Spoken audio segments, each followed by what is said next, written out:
જય શ્રી કૃષ્ણ મિત્રો, હર હર મહાદેવ। ફરીથી સ્વાગત છે તમારું અમારી YouTube channel Gujarati Hindi motivational સ્ટોરીમાં। મિત્રો, શ્રાવણના બીજા સોમવારે ભલે તમે વ્રત કરો કે ન કરો, પરંતુ આ એક કામ જરૂર કરી લેજો, માતા લક્ષ્મી દોડીને આવશે। મિત્રો, શ્રાવણનો મહિનો ભગવાન શિવ અને માતા પાર્વતીની આરાધના માટે સૌથી શ્રેષ્ઠ માનવામાં આવે છે। શ્રાવણના સોમવારે ભક્તો વ્રત રાખી ભગવાન શિવની વિધિપૂર્વક પૂજા કરે છે। શ્રાવણના સોમવારે ઉપવાસ કરવાથી મહાદેવ તેમજ માતા ગૌરીની પૂજા કરવાથી બધી મનોકામનાઓ પૂર્ણ થાય છે। શ્રાવણના સોમવારે પાર્થિવ શિવલિંગની પૂજાનું પણ વિશેષ મહત્વ છે। ખાસ કરીને આ પવિત્ર મહિનામાં આવતા તમામ શ્રાવણ સોમવારના વ્રતનું વિશેષ મહત્વ હોય છે। શિવ ભક્તો આ દિવસે ભગવાન શિવ અને માતા પાર્વતીની વિધિપૂર્વક પૂજા અર્ચના કરે છે અને પૂર્ણ શ્રદ્ધા ભાવે વ્રત રાખે છે। આ વર્ષે શ્રાવણનો બીજો સોમવાર 4 ઓગસ્ટના રોજ આવે છે। શાસ્ત્રો અનુસાર આ દિવસે શિવજીની વિશેષ પૂજા અને કેટલાક ખાસ ઉપાયો અપનાવવાથી જીવનમાં સુખ, શાંતિ અને સમૃદ્ધિ આવે છે, સાથે જ જીવનની તમામ સમસ્યાઓ દૂર થાય છે। જો તમે પણ તમારા જીવનની સમસ્યાઓથી મુક્તિ મેળવવા ઈચ્છો છો અને ભોલેનાથની કૃપા મેળવવા માંગો છો, તો શ્રાવણના બીજા સોમવારે આ ઉપાયો જરૂર અપનાવો। એવી માન્યતા છે કે આ દિવસે ભગવાન શિવની પૂજા અને કેટલાક ખાસ ઉપાયો કરવાથી જીવનની તમામ સમસ્યાઓ જેમ કે આર્થિક તંગી, વૈવાહિક જીવનની સમસ્યાઓ, આરોગ્ય સમસ્યાઓ અને નકારાત્મક ઉર્જા દૂર થઈ શકે છે। તો ચાલો જાણીએ આ વિડીયોમાં શ્રાવણના બીજા સોમવાર માટે 5 શુભ ઉપાયો જે તમારી મનોકામનાઓ પૂર્ણ કરવામાં મદદ કરશે। આ ઉપરાંત શ્રાવણના બીજા સોમવારે આ વિશેષ ઉપાયો જરૂર કરો। આ ઉપાયો કરવાથી ભગવાન શિવ તમામ સમસ્યાઓથી મુક્તિ આપે છે। તો મિત્રો, વિડીયોમાં આગળ વધતા પહેલા તમને વિનંતી છે કે આજની વિડીયો અંત સુધી જરૂર જુઓ અને જો તમે પણ મહાદેવના સાચા ભક્ત હોય તો વિડીયોને લાઈક, શેર કરી કોમેન્ટ બોક્સમાં હર હર મહાદેવ લવાનું ભૂલશો નહીં। ધન્યવાદ। મિત્રો, શ્રાવણના બીજા સોમવારનું મહત્વ। શ્રાવણનો મહિનો ભગવાન શિવને અત્યંત પ્રિય છે, કારણ કે આ દરમિયાન સમુદ્ર મંથન થયું હતું અને ભગવાન શિવે વિષપાન કરીને નીલકંઠ રૂપ ધારણ કર્યું હતું। શ્રાવણના સોમવારે વ્રત અને પૂજા કરવાથી ભગવાન શિવની વિશેષ કૃપા પ્રાપ્ત થાય છે। જે શ્રાવણમાં 5 સોમવાર હોય તેમાં ત્રીજો અને જેમાં 4 સોમવાર હોય તેમાં બીજો સોમવાર મહત્વપૂર્ણ હોય છે। શ્રાવણ માસના બીજા સોમવારે કરો આ 17 ઉપાય।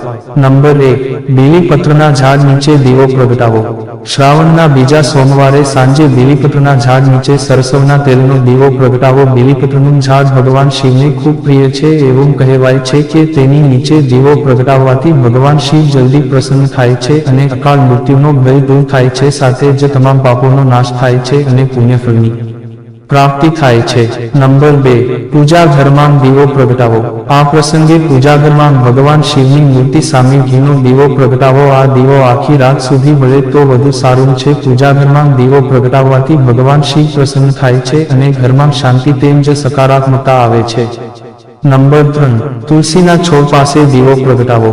જો તમારા ઘરમાં તુલસીનો છોડ છે તો શ્રાવણના બીજા સોમવારે સાંજે તુલસીના છોડ પાસે દીવો પ્રગટાવો। તુલસીને દેવી લક્ષ્મીનું સ્વરૂપ માનવામાં આવે છે અને તે ભગવાન વિષ્ણુને પણ ખૂબ પ્રિય છે। એવું માનવામાં આવે છે કે તુલસી પાસે દીવો પ્રગટાવવાથી ભગવાન શિવની સાથે ભગવાન વિષ્ણુ અને માતા લક્ષ્મીનો આશીર્વાદ પણ મળે છે, સાથે જ આર્થિક સમસ્યાઓ દૂર થાય છે।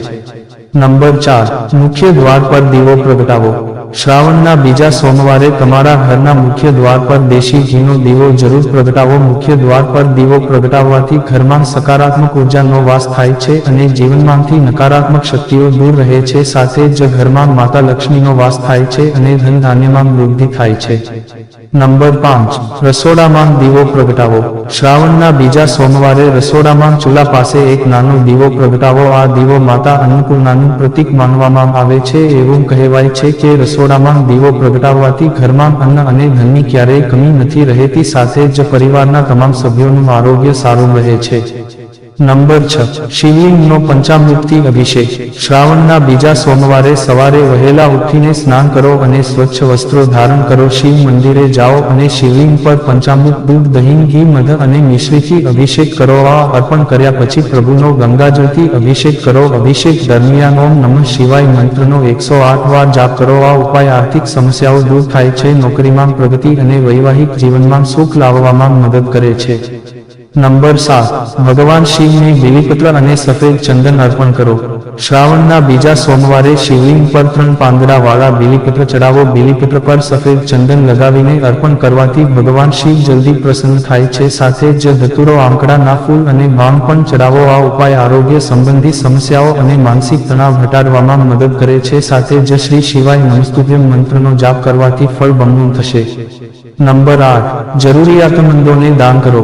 શ્રાવણના બીજા સોમવારે કોઈ જરૂરિયાતમંદ અથવા બ્રાહ્મણોને દૂધ, દહીં, ચોખા, ખાંડ અને સફેદ વસ્ત્રનું દાન કરો. સાથે જ થોડી દક્ષિણા પણ આપો. એવી માન્યતા છે કે આમ કરવાથી ભગવાન શિવ અને માતા પાર્વતીની વિશેષ કૃપા પ્રાપ્ત થાય છે, જેનાથી ધન સંપત્તિમાં વૃદ્ધિ થાય છે અને આર્થિક સંકટ દૂર થાય છે. જો શક્ય હોય તો આ દિવસે જરૂરિયાતમંદોને ભોજન પણ કરાવો. નંબર 9 માતા પાર્વતીને 16 શણગારનું સામાન અર્પણ કરો. વૈવાહિક જીવનમાં સુખ અને પ્રેમ વધારવા માટે શ્રાવણના બીજા સોમવારે માતા પાર્વતીને પૂજા કરો. માતા પાર્વતીને 16 શણગારની સામગ્રી જેમ કે સિંદૂર, બિંદી, મહેંદી અને લાલ ચુંદડી વગેરે ચઢાવો. ત્યારબાદ ઓમ ઉમાય નમઃ મંત્રનો જાપ કરો. આ ઉપાય પતિ પત્ની વચ્ચે પ્રેમ વધારે છે અને અખંડ સૌભાગ્યનો આશીર્વાદ આપે છે. કુંવારી કન્યાઓ મનગમતા વર માટે આ ઉપાય કરી શકે છે.